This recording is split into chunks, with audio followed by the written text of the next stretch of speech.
Many wars make many dead soldiers, but also many patients, making surgery one of the areas of medicine that saw advancement in techniques during the Middle Ages, as there was always a steady supply of casualties to experiment on. So let's travel back in time and take a look at how medieval doctors healed the wounded and helped injured soldiers to survive with some bacon fat and a little human milk after they had taken part in brutal battles. Welcome to Medieval Madness.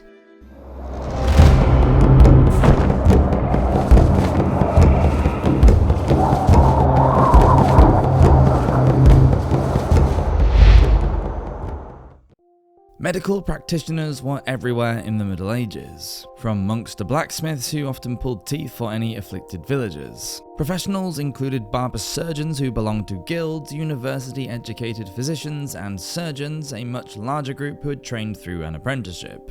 Surgeons were not considered academics, but rather skilled craftsmen. However, their training was more hands-on than bookish. According to German author Hermann Frohlich in his 1887 book Military Medicine, the Byzantine Empire had its own medical corps as early as the 6th century. He wrote the following, quote, "In his treatise on strategy, the Emperor Mauritius introduced a kind of sanitary formation for his cavalry, consisting of 8 to 18 unarmed deputati assigned to every detachment of 200 to 400 men, in addition to physicians. This sanitary personnel, later called scribones, followed the fighting columns at a distance of 200 feet in order to bring the severely wounded out of danger during an engagement. So they carried the wounded men on the side of their horses, fastened on with leather straps. By the 10th century, the Byzantines provided a surgeon and 6 to 8 stretch bearers for every 250 men, and those able to save any severely wounded fighters were given a reward. So it's no coincidence then that the Byzantine army became such a formidable force. No other Western armies appeared to have this sort of company attached to their armies, although they did have physicians. In England, it's not known how the Anglo-Saxons treated the soldiers of the Fjord, that is, the men of their professional army. It wasn't until after the Norman conquest in 1066, when the feudal system came into force, that every Norman lord had an army company at his disposal, and many had a doctor or leech attached. Leech was the medieval term for a doctor because of their fondness for using them to bleed their patients, and possibly because of their extortionate fees. In the West, theory was often much better than practice. Most of it was based on writings handed down from Greek and Arab medicine. As far as the medievals were concerned, the works of Galen were the authority on medicine. In his translation of Galen's On the Natural Faculties, the physician Arthur Brock refers to Galen as the medical pope of the Middle Ages. Standards of medicine, and surgery in particular, were pretty low, however. The help given to wounded men was disorganized at best and not especially compassionate. A common soldier was useful while alive, but if he became either sick or wounded, he lost his value and was often left to die. Training to become a physician took years of study at university. Traveling was expensive for those Europeans who didn't live near the main medical schools, which were in Italy and France. Knowing Latin and already having a high level of education was also a must for any would-be physician, so students almost always came from wealthy households and, once qualified, almost always treated the wealthy. In 1216, Pope Honorius III banned all priests and monks from performing surgery because in doing so they would have to shed blood. They could still practice and teach medicine, but barbers became the go-to person for surgery, and it became a trade. Carry Me Home. The medieval chronicler Froissart explains how the famous knight Sir James Audley, who fought bravely at the Battle of Poitiers, was sore hurt in the body, head and face. When he could no longer fight, he was carried out of the fray by his 4 squires. They laid him down, removed his armour, and sewed and bound up his wounds as well as they could. It's likely that the squires were taught how to bandage and treat wounds by the wives of the knights, who were known as chatelaines. Of course, on a battlefield, the proximity of a hospital or monastery that could take in a wounded soldier was not likely to be great. There were mass casualties, and most of them died there waiting. At the siege of Malaga in 1487, the Catholic forces of the Reconquista campaign, led by Isabella and Ferdinand of Spain, fought against the Muslim rulers. The siege went on for 4 months and was the first time that dedicated vehicles or ambulances were used to carry injured persons. According to Ryan Corbett Bell, who wrote The Ambulance, a history, they were, quote, Special bedded wagons, each covered by an awning, to carry wounded soldiers to the shaded sanctuary of the fluttering ambulancia tents." End quote. Bell goes on to say that the ambulances didn't really improve much over the next 300 years. Later, the French came up with the idea of making the wagons larger to hold more injured soldiers. Called fourgons, French for wagons, some were drawn by as many as 40 horses and had to wait at least 3 miles away from the fighting. Sometimes the driver would not be able to get to the scene of the battle for 1 or 2 days after the final blows were struck, what with the likely churned up, boggy ground and obstructions like ammunition and supply trains in the way of advance or retreat. By the time the ambulance arrived, it was more than likely too late, and those who could have been saved were either dead or way past saving. Casualties of War. Several leeches accompanied Richard the Lionheart on the Third Crusade in 1190, but they were no match for the skill of the surgeons of his enemy Saladin.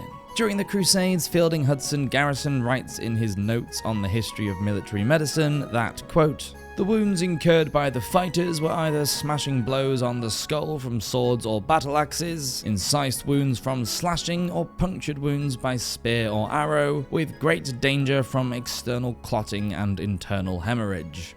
Fighting in the hot sun, in the heavy hauberk or chain armour of the Normans, also produced many cases of heat stroke.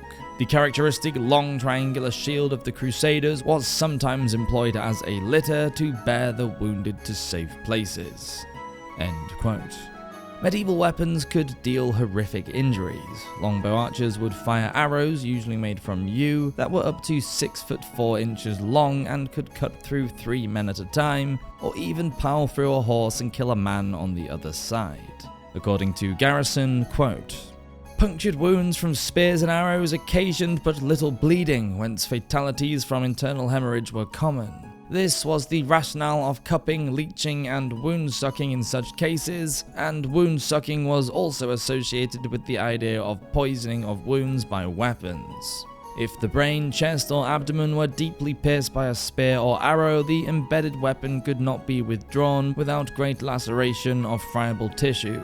The patient's chances then were either to bleed to death from internal hemorrhage, or to die from the shock of sudden and violent withdrawal."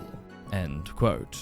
Smashing weapons such as the mace or morning star could cause horrific damage to the human body, and swords and axes with their razor-sharp blades could chop off limbs with ease or even decapitate. If any arrows or lances did manage to pierce through armor, there was a real struggle to extract them without killing the man.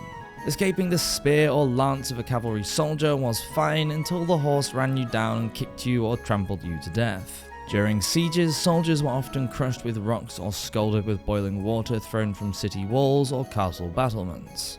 The list of ways to either be injured or die was endless during battle. Medicine men. The doctors might be able to amputate the smashed limbs and cauterize the gaping wound or bleeding stump with boiling oil, but there was no way to prevent infection or lessen the pain. After besieging the castle of Chalus in France, Richard the Lionheart was hit in the shoulder by a crossbow bolt. He died from sepsis when the bolt was not extracted properly and the wound turned gangrenous. Thomas Morstead was one of King Henry V of England's favourite doctor-surgeons and a personal friend. He accompanied the king on his Agincourt campaign to France and provided 12 assistant surgeons, with William Bradwardine providing another 9. On the build-up to the famous battle, the doctors had to deal with an outbreak of dysentery at the port of Harfleur, where 2,000 men died from the disease and 5,000 more were weakened and sent home.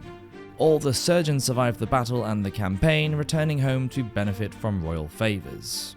At Agincourt, the surgeon's most high-ranking patient was Humphrey the Duke of Gloucester, who was wounded in the abdomen by a dagger strike and recovered well. There was no plan in place to remove the injured from the field, so the following day the English troops killed off all the badly wounded before marching away, quote, "for the humane purpose of putting them out of pain," which is how the 19th century physician and surgeon Dr. Chevers puts it. Those who weren't badly injured were told to make their own way home and given a little money for the journey. Once back in England, those with disabilities caused during the fighting for Henry V could only ask for charity. One such man, named Thomas Halstead, was wounded at Harfleur. He He petitioned for royal payment, explaining that, quote, "In consideration of his service done, being at the siege of Harfleur, there smitten with a spring bolt through the head, losing his one eye and his cheekbone broken. Also at the battle of Agincourt there was a guard of iron, his plate smitten to his body, and his hand smitten in sunder and sore hurt, maimed and wounded, sore feeble and debruised, now fall to poverty, and may not help himself." Thomas was granted a pension by King Henry. At the Battle of Shrewsbury in 1403, when King Henry was still just a prince, the court physician John Bradmore had to attend him as he lay injured with a barbed arrow through the face. Because it was embedded 6 inches deep into the left side of the prince's nose, other doctors, who Morstead called lewd chattering leeches, failed to remove it and in fact broke off the shaft, leaving the point embedded in Henry's skull. So Bradmore designed, quote, "an instrument made in the manner of a tongs, round and hollowish, which he used after first pouring honey into the wound. After extracting the arrowhead, Bradmore then poured wine into the wound to cleanse it and applied an ointment for several days to help it heal. It's likely that Henry was permanently scarred, but the operation did save his life." Garrison tells us that gunshot wounds are first mentioned in a treatise on military surgery written in 1460 by a Teutonic knight named Heinrich von Falspoon. He was used to dealing with injuries caused by arrows, but he recommended removing the bullet and washing out the wound with, quote, "human milk." In his book of surgery, the Alsatian army surgeon Hieronymus Brunswick regarded gunshot wounds as poison and advised, quote, "removal of the poisonous powder by the seesaw motions of a silken thread, and extraction of the bullet with forceps after enlargement of the wound by incision." End quote. Hieronymus also liked to insert bacon fat into the wound as an aid in loosening the arrow or bullet before extraction. What with the ravages of disease including malaria, dysentery, typhoid, scurvy and plague, the constant marching in all weathers clothed in heavy chain armor carrying heavy weapons, the lack of hygiene and pain relief, the low rate of successful surgery and wound recovery, being a medieval soldier was definitely up there with the worst jobs of the Middle Ages. Thank you so much for watching this episode of Medieval Madness. Please do subscribe to the channel if you enjoyed this video, as we do put out a video like this every week. Cheers everyone, I'll see you in the next video. Have a great week.